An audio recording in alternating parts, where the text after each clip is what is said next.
सुबह उठते हैं और प्लानिंग करते हैं कि भैया शिवाजी महाराज का जो विचारधारा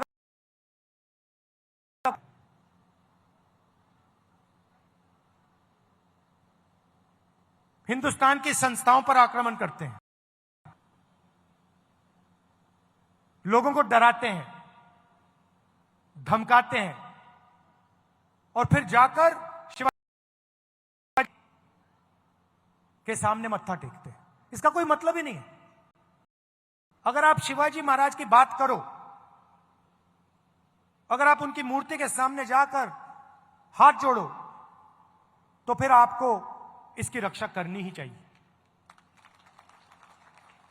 आप देखिए, विचारधारा बहुत पुरानी है। इनके समय भी यही लड़ाई,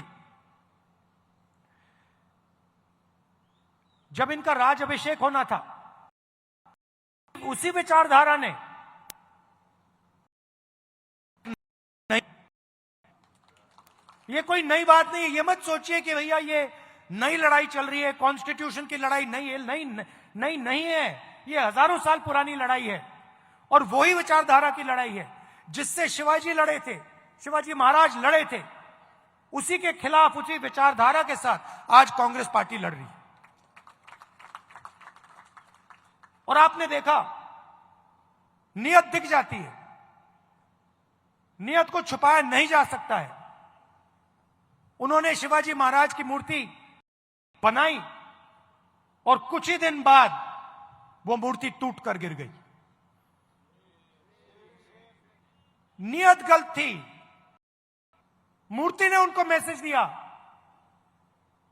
कि आप अगर शिवाजी महाराज की मूर्ति बनाओगे तो फिर शिवाजी महाराज की विचारधारा की रक्षा करनी ही पड़ेगी। इसीलिए वो मूर्ति गिरी है, क्योंकि उनकी विचारधारा गलत है। वो सामने जाकर हाथ जोड़ते हैं और फिर 24 घंटा शिवाजी महाराज की सोच के खिलाफ काम करते हैं। आप देखिए, इनका राज अभिषेक नहीं होने दिया। राम मंदिर के इनॉग्रेशन में, पार्लियामेंट के इनॉग्रेशन में आदिवासी राष्ट्रपति को जाने नहीं दिया। सोच एक ही है,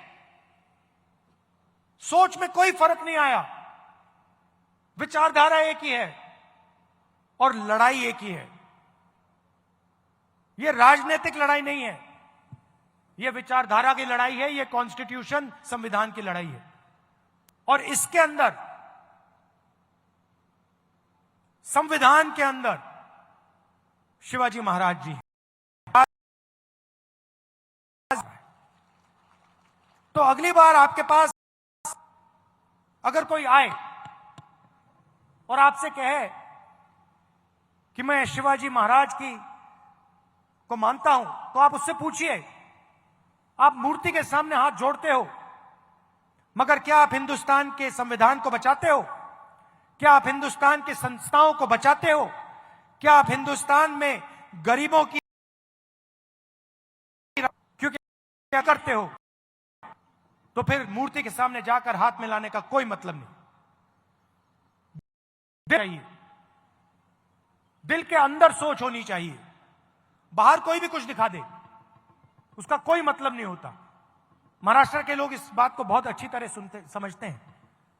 यह जो विचारधारा है, मैंने कहा कि शिवाजी महाराज की विचारधारा है, मगर शिवाजी महाराज को यह विचारधारा कहां से आई? महाराष्ट्र से आई, महाराष्ट्र की धरती से आई, महाराष्ट्र की जनता से आई और यह आपके खून में है। जब भी मैं महाराष्ट्र आता हूं, मुझे यह दिखाई देती है, आपके चेहरों में, आपके कर्मों में, आपके दिल में हर रोज शिवाजी महाराज दिखाई देते हैं, उनकी सोच दिखाई देती है और आप लड़ते हो इसके लिए। आपने मुझे यहां बुलाया, इतने प्यार से आपने मेरी बात सुनी, गर्मी में आप खड़े हैं, इसके लिए आपको दिल से धन्यवाद करता हूं। और कांग्रेस के जो कार्यकर्ता हैं और जो हमारे विचारधारा के लोग हैं, उनसे मैं कहना चाहता हूं, आपका काम शिवाजी महाराज की विचारधारा की रक्षा करने का है। आपका काम संविधान को बचाने का है, इसकी रक्षा करने का है, क्योंकि जब आप इसकी रक्षा करते हैं तो आप शिवाजी महाराज की याद का आदर करते हैं, रिस्पेक्ट करते हैं। धन्यवाद, नमस्कार।